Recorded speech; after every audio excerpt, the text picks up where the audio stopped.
Jeffrey Epstein's name is etched into history as a symbol of secrets, power, and unanswered questions. Not just because of what he did, but because of what so many believe was covered up. For years, the public has demanded to know who else was involved, who else enabled him, who else might have been part of a network too powerful to touch. In a Senate hearing, Kash Patel was confronted with those exact questions. Senators pressed him again and again. Did Epstein traffic young women to others besides himself? And Patel's reply stopped the room cold. His words were simple. There is no credible information. According to the official files, Epstein trafficked to himself and no one else. Ask you about the Epstein files. Have you seen the Epstein files? I have not reviewed the entirety of it myself, but a good amount. Okay. Would it be fair to say that Mr. Epstein trafficked young women, including, in some instances, minors, for sex to himself? That was specifically the allegations in the 2018 indictment in the Southern District of New York. Okay. Who else did he traffic these young women to? In terms of what the investigation, again, going back to 2008, Mr. Acosta, who limited the investigation and limited the search warrants and limited the parameters of the investigation, the only thing we are able to speak to publicly, because he was given a non-prosecution agreement by Mr. Acosta, is that first time period from, I believe, don't quote me on this, 97 to 2001-ish. And then when the Trump administration courageously reopened it. Excuse me for interrupting, but I'm going to run out of time. You've seen most of the files. Who, if anyone, did Epstein traffic these young women to besides himself? Himself. There is no credible information. None. If there were, I would bring the case yesterday that he trafficked to other individuals. And the information we have, again, is limited. So the answer is no one? For the information that we have. In the files? In the case file. Okay. Now, President Trump has deferred to the FBI and the Department of Justice with respect to the Epstein records. He says it is your call about releasing them. And I understand that the department and the agency have decided to release them in cooperation with the House committee. Is that correct? Yes, sir. So you're releasing them a little bit at a time. Is that correct? We're releasing as much as we can, but we are limited by 3 different court orders, and the department went back to each of those judges to waive those court orders or have them lifted, and each of those judges declined. Will you release all of them, or at least as many as you can? We will release everything we are legally permitted to do so. We are continuing to work with the House on the subpoena request. We have substantially complied with it, but we will continue to release whatever we are legally permitted to do so. Okay. I strongly encourage you to do that, Kash. This issue's not going to go away. And I think the essential question for the American people is this. They know that Epstein trafficked young women for sex to himself. They want to know who, if anyone else, he trafficked these young women to. And that's a very fair question. I want to know that answer. And I think you're going to have to do more to satisfy the American people's understandable curiosity in that regard. Mr. Chairman, may I just respond to that? I agree, Senator.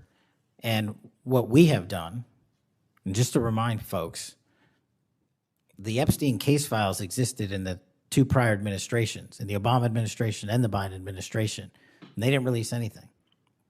And there was President Trump in the first administration that renewed charges against Mr. Epstein. And I know it's a little complicated to understand, but what exists in the Epstein case files was a direct result of the limited search warrants from 2006 and 7, which hamstrung future investigations because of the non-prosecution agreement. And multiple administrations had the opportunity to look at the entirety of that case file and recommend prosecutions against anyone that was trafficked under Mr. Epstein and anyone that participated in that trafficking. And the only person to bring charges was the prior administration against Mr. Epstein.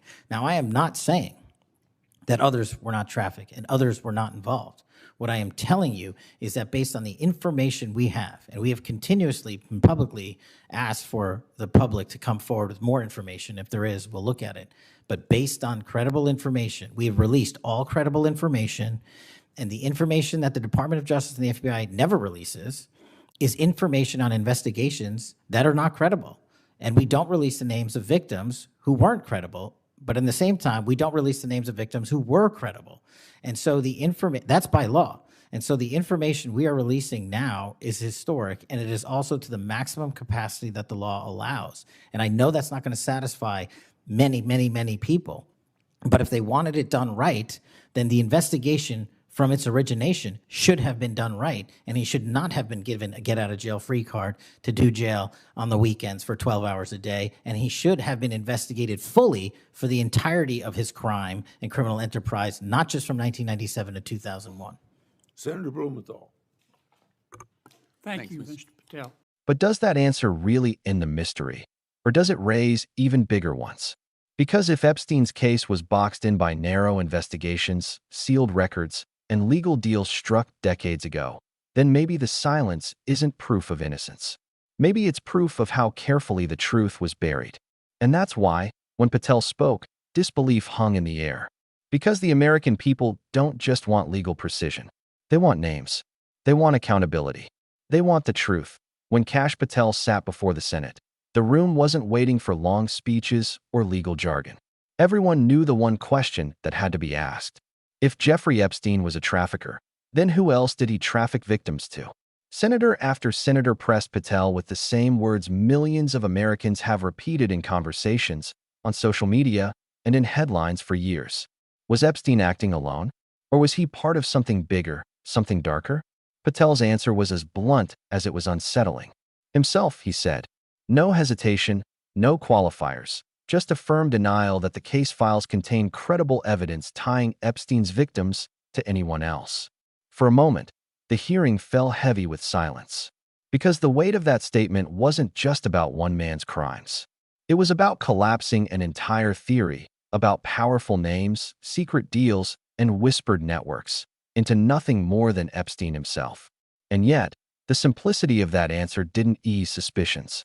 If anything, it deepened them. Because when questions linger this long, when files remain sealed and investigations remain limited, silence begins to sound less like truth and more like protection. And that left the senators and the public unsatisfied to understand why Kash Patel's answer felt so hollow.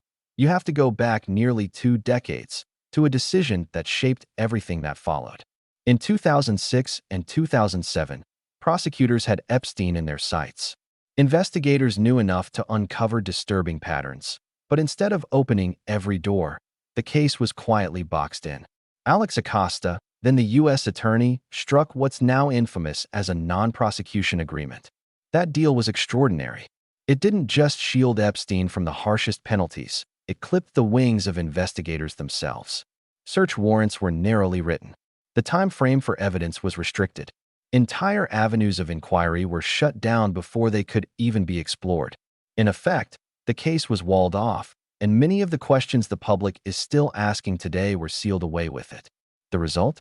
A scandal that was never fully mapped. A network that may have stretched far beyond Epstein himself was left unexamined, undocumented, and unproven. The deal of a lifetime didn't just protect one man. It limited the entire scope of justice. And that's why, years later, hearings still circle the same unresolved questions. Because when a case is buried at its roots, the truth can never grow to the surface. After the 2007 non-prosecution agreement, the Epstein scandal could have been revisited. Multiple administrations had the authority to reopen investigations, broaden the search, and finally pursue accountability. But they didn't. Years went by, and the files sat mostly untouched, quietly collecting dust while rumors about Epstein's connections only grew louder. According to Kash Patel's testimony, nothing prevented later leaders from digging deeper. The limitations of the original deal were real, but not permanent. New subpoenas could have been issued. Wider warrants could have been pursued. Yet the choice was made, again and again, to leave the case confined to the narrow frame that had been set years earlier. This inaction wasn't just a missed opportunity, it was a message. For survivors who waited for justice, it signaled indifference. For the public, it suggested something far worse, that powerful interests were being shielded. And every year that passed without movement added to the suspicion that the silence was intentional. So when Patel insists that only Epstein appears in the files, critics hear not clarity but confirmation of failure. Because the truth is simple. If earlier administrations had acted, the record might tell a very different story. Instead, the silence left space for distrust to grow. Kash Patel's testimony rested on a phrase that sounded definitive but carried layers of ambiguity. No credible information. On its face, that sounds like the case is closed, that Epstein trafficked victims only to himself and no one else. But in the language of law enforcement, those words don't mean nothing happened. They mean nothing can be proven, at least not with the evidence currently in the file. And that's where frustration boils over. Because the files Patel refers to are the product of a case that was already weakened years earlier. If investigators were boxed in from the start, if search warrants were narrow and evidence was suppressed by legal agreements, then of course the official record looks incomplete. To the public, no credible information sounds like denial. To prosecutors, it means something far less final. We don't have enough to bring charges. That gap in meaning explains why Patel's answer felt like a door slammed shut, even though it may have simply been a cautious technical statement. Still, the impact is the same. Millions are left with more questions than answers, and the official record feels less like clarity and more like a carefully constructed silence. If there's one thing that fuels suspicion more than unanswered questions, it's secrecy. And in the case of Jeffrey Epstein, secrecy has been the constant shadow. Kash Patel admitted that the release of records isn't complete, not because the FBI refuses, but because court orders block large portions from ever seeing the light of day. Judges have denied motions to lift restrictions, meaning the files the public sees are only fragments of the whole story. This trickle of information has done little to calm outrage. Instead, it feeds the perception that something, or someone, is being protected. Each new partial release only sharpens curiosity about what's still hidden. Why are names redacted? Why are certain documents sealed? Why does it feel like the truth is locked in a vault the public isn't allowed to open? Patel insists the FBI is releasing everything it legally can. But the more that's withheld, the stronger the sense that power shields power. For many Americans, it's not about the technicalities of court orders. It's about the possibility that justice is being managed rather than delivered. And every locked page deepens the belief that the full truth is still out of reach. The Epstein hearings revealed more than just the limits of an investigation. They exposed the uneasy clash between law and politics. On one side, senators demanded straight answers, pressing Kash Patel to give the public the clarity it has craved for years. On the other side, Patel held firm to legal caution, careful not to step beyond what the files officially contain or what the courts allow him to release. This tension created a spectacle that was as frustrating as it was telling. The lawmakers wanted accountability, names, and an explanation for decades of secrecy. Patel, bound by the technicalities of law, could only offer a narrow response. Epstein himself and no one else. To the public, that sounds evasive. To Patel, it was the only legally defensible answer. But the result was the same: frustration. Because hearings are not just legal proceedings, they are also public theater. And when the American people see officials dodging their deepest questions, the impression left behind is that the system is protecting itself. In that moment, it wasn't just Epstein's crimes under scrutiny. It was the justice system itself, standing exposed as either too weak or too unwilling to pull back the curtain fully. For most Americans, the Epstein scandal has never just been about one man. It's about the world around him, the enablers, the protectors, the powerful figures who may have turned a blind eye or even benefited from his crimes. That's why Patel's testimony, however precise in legal terms, rings hollow in the public imagination.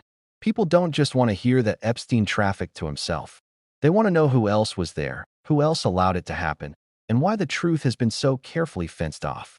This hunger for answers is about more than justice for victims, though that should always come first. It's also about trust. When the system says, no credible information, it feels like another way of saying, you don't get to know.